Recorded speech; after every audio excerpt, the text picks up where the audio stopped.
আসসালামু আলাইকুম। আফরিন কিচেনে আপনাদের সবাইকে ওয়েলকাম জানাচ্ছি আরো একবার।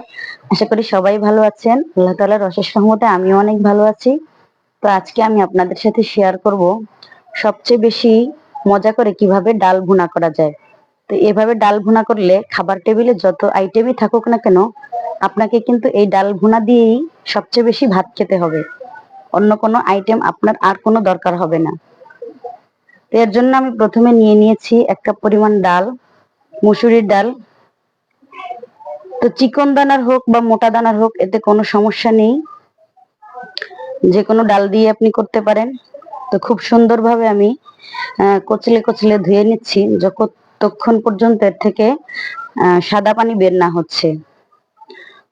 তো খুব সুন্দরভাবে ধুয়ে আমি ডালটাকে প্রায় 10-15 মিনিটের জন্য ভিজিয়ে রেখেছি। যত বেশি ভিজিয়ে রাখা যাবে তত এই ডালটা ফুটতে তাড়াতাড়ি হবে। তো আমি বেশিক্ষণ রাখতে পারিনি, প্রায় 10 মিনিটের মতো রেখেছিলাম। তো এখন আমি দিয়ে দিচ্ছি প্রায় 1/4 কাপের মতো সয়াবিন তেল। তেলের কালারটা একটু অন্যরকম হয়ে গেছে, কারণ এই তেলে আমি আলু ভেজেছিলাম, এই কারণে। তো এখন আমি দিয়ে দিচ্ছি প্রায় 1 টেবিল চামচের মতো কুচানো পেঁয়াজ। তো এই পেঁয়াজটা আমি বেরেস্তার মতো করে ভেজে নিব। তো ভেজে আমি উঠিয়ে রাখছি। এই পেঁয়াজটা আমি একেবারে শেষে ব্যবহার করব, যাতে করে পেঁয়াজ ভাজার একটা ঘ্রাণ বা বেরেস্তার একটা ঘ্রাণ ডালের ভিতরে খুব সুন্দরভাবে প্রবেশ করে।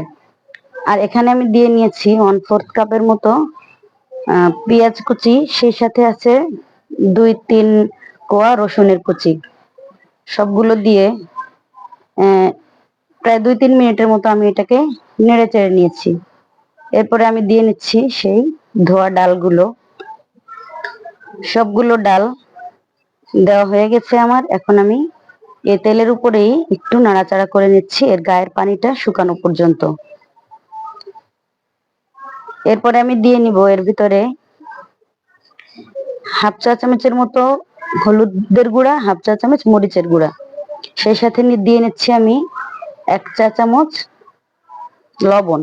লবণটা যে লবণটা সবাই সবার পছন্দ মতো দিবেন। তো আমার লাগলে আমি পরে আবার দিয়ে নিব। এখন দিয়ে নিচ্ছি আমি 1 চা চামচের মতো আদা বাটা। তো সবকিছু দিয়ে আমি খুব ভালোভাবে নেড়ে নিচ্ছি। মরিচের গুঁড়া এবং হলুদের গুঁড়া দেওয়ার পরে আমি কিন্তু কোনো ধরনের পানি ব্যবহার করিনি, কারণ এই হলুদ দিয়ে একটু এভাবে তেলের উপর নেড়ে চেড়ে নিলে ডালের যে একটা কালার আছে খুব সুন্দর হলদে কালার, সেই কালারটা কিন্তু চলে আসবে এভাবে একটু হলুদ দিয়ে নাড়াচাড়া করে নিলে। তো আমি সেটাই করেছি। এখন আমি 1 কাপ ডালের জন্য 4 কাপ পানি দিয়ে নিয়েছি। তো নাড়াচাড়া করার পরে আমি এখন ঢেকে দিচ্ছি। তো বলক এসে গেছে আমার ডালে। তো এ পর্যায়ে কিরকম হয়েছে আমি আপনাদেরকে দেখিয়ে দিচ্ছি যে এরকম হয়েছে। তো আমি আরো প্রায় এভাবে ঢেকে রান্না করব 20 মিনিটের মতো। 20 মিনিট পরে আমার ডালটা আরো একটু ফুটে গেছে। এ পর্যায়ে আমি দিয়ে নিচ্ছি পাকা একটি টমেটো, একেবারে পাতলা করে কেটে নিয়েছিলাম সেটা। সেই সাথে দিয়ে নিচ্ছি 4-5টি কাঁচামরিচের ফালি। তো এভাবে দিয়ে এটাকেও আমি ঢেকে রাখবো প্রায় 5-7 মিনিটের জন্য। মিডিয়াম টু লো হিটের মাঝামাঝি আমি এখন রান্না করব। তো ঢেকে রাখার আগে আমি এখন দিয়ে দিচ্ছি একেবারে অল্প একটু কাঁচা পেঁয়াজ। এটা না দিলেও সমস্যা নেই, তবে এ পর্যায়ে যদি একটু কাঁচা পেঁয়াজ দেওয়া যায় তাহলে কিন্তু এর ভিতরে একটা অন্যরকম ঘ্রাণ যুক্ত হয়, খেতে কিন্তু অসাধারণ লাগে। তো আমি সবসময় এভাবে দিয়ে নিই। তো এভাবে ঢেকে রাখার পরে ডালটা আমার প্রায় হয়ে এসছে। এখন আমি এর ভিতরে দিয়ে দিচ্ছি ধনিয়া পাতা, খুব সুন্দরভাবে কুচিয়ে নিয়েছি। তো এখন আমি ধনিয়া পাতা দিয়ে প্রায় 2-3 মিনিট এটাকে ঢেকে রাখবো। এর থেকে বেশি ঢেকে রাখবো না, কারণ এর কালারটা চেঞ্জ হয়ে যাবে, খেতেও ভালো লাগবে না। তো পুরোপুরি প্রস্তুত, আমার ডাল কিন্তু একেবারে হয়ে গিয়েছে। এখন আমি দিয়ে দিচ্ছি সেই ভেজে রাখা পেঁয়াজ।